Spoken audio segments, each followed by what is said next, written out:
Hey everybody, welcome back to Big Red EDC. Hey, today we're taking a look at another Massdrop knife. Yes, Massdrop has been very generous to provide our pass-around group with several knives for us to take a look at.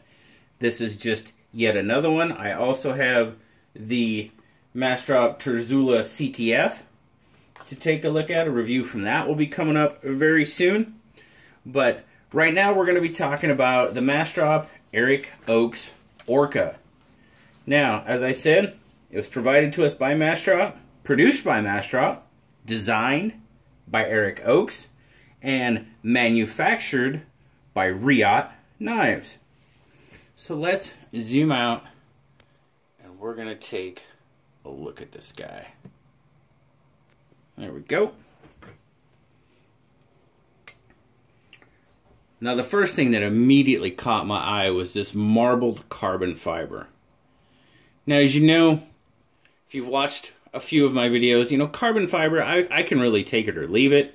I'm not a huge carbon fiber fan, but man, this marbled carbon fiber is absolutely gorgeous. And I really like the look of how they have the marbled on the scale, then they have the milling, and then they have this kind of stippled or buckshot look to create that whole full bolster type look to it. I just think that really looks very, very nice. It is sitting on anodized titanium liners. You've got a carbon fiber backspacer.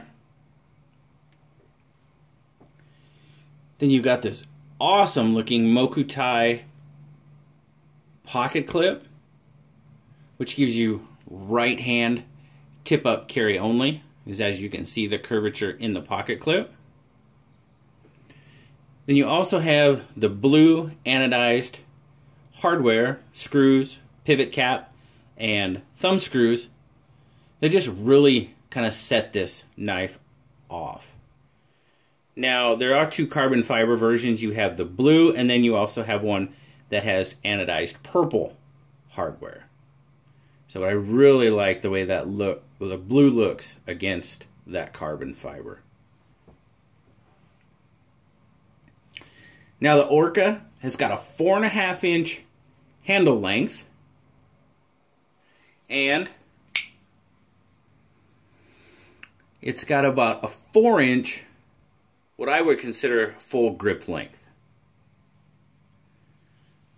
Is in my hand pretty much fits the contour of the grip, but even if I come down here on and get a lower grip, that it's very comfortable with my pinky finger outside that contoured grip area. So pretty much about 4-inch on your grip length. It is a manual flipper. You're sitting on a caged ball bearing pivot.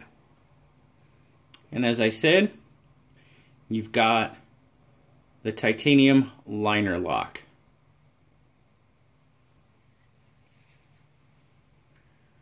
Once it's open, you'll see a 3 5/8 inch RWL 34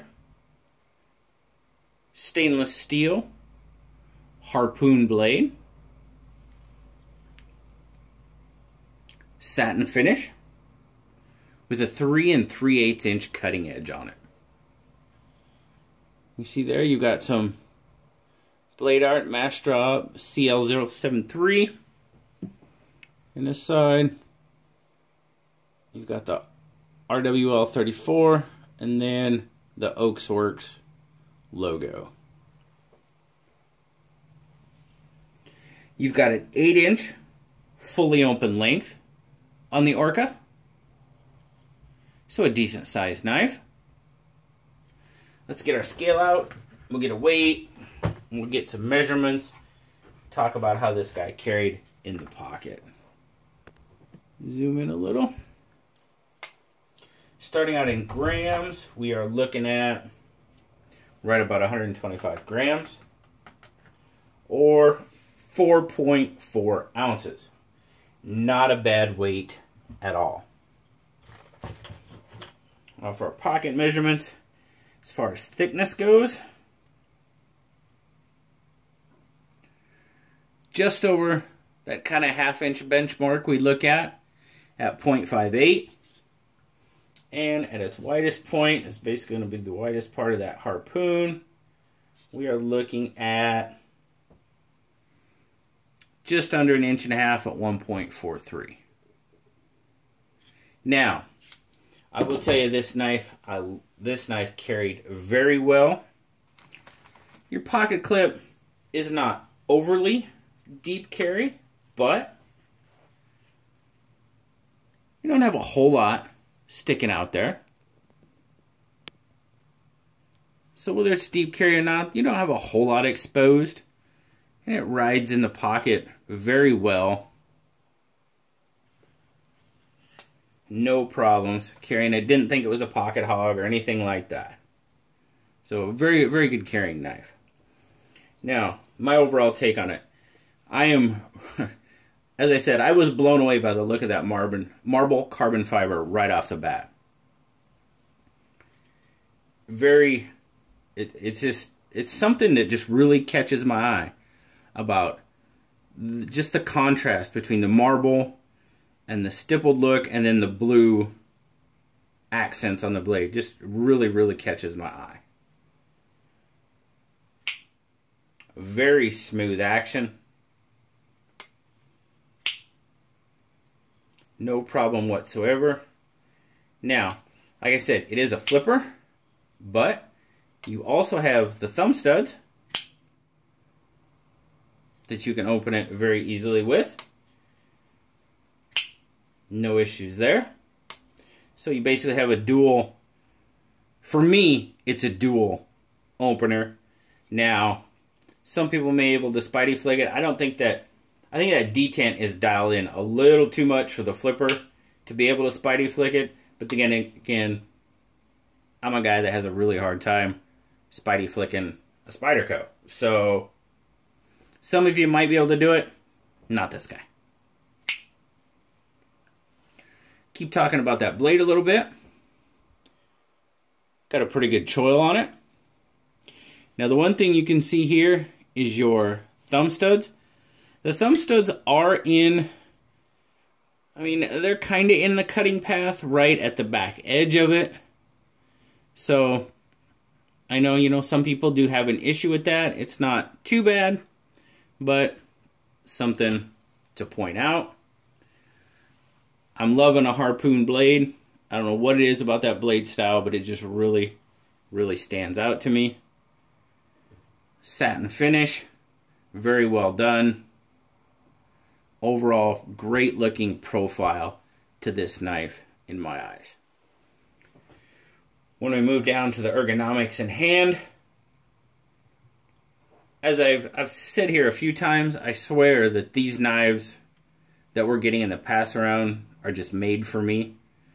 My hands fit so well in these knives. I can get it's such a comfortable grip on this knife. Gripability wise, the marbled portion is a little slick, but where you've got that stippled or buckshot, that's not too bad. I can get a very good grip on it. Extend your thumb up on the spine. Very, very good grip. Can't really feel the pocket clip at all. Maybe a little. Doesn't affect my grip whatsoever. Just a very extremely comfortable knife to me. The only little issue I really found with this knife is, well, there's decent access to the liner. I need to point that out. And when we talked about lockup,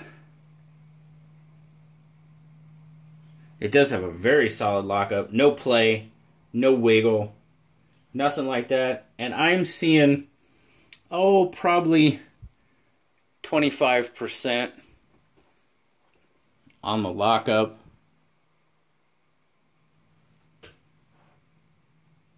Pretty solid though. And as I said, decent access. You really don't have a recess necessarily. But if you do notice, you do have a slight bit of milling on each side to kind of aid in getting in there. So really access to the liner is not an issue. The little issue that I really did find was right here on these edges. And it has to do with the stippling. I mean, really, you could take some really fine grit sandpaper and knock that down pretty easily.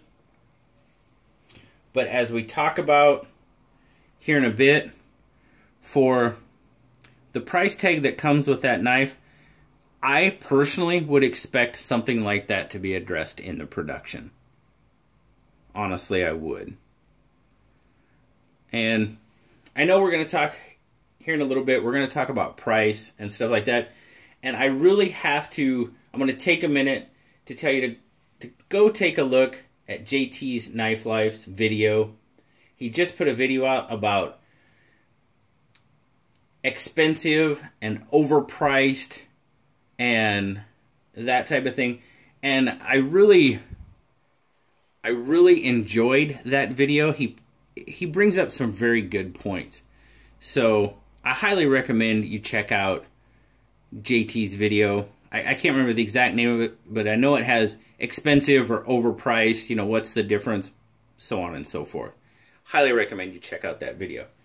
But back to the Orca. You know, honestly, I would expect something like that to probably have been addressed in the production area, but it is a very simple fix. Some fine grit sandpaper, and I don't think, you know, probably in a minute or two, you probably have that taken care of.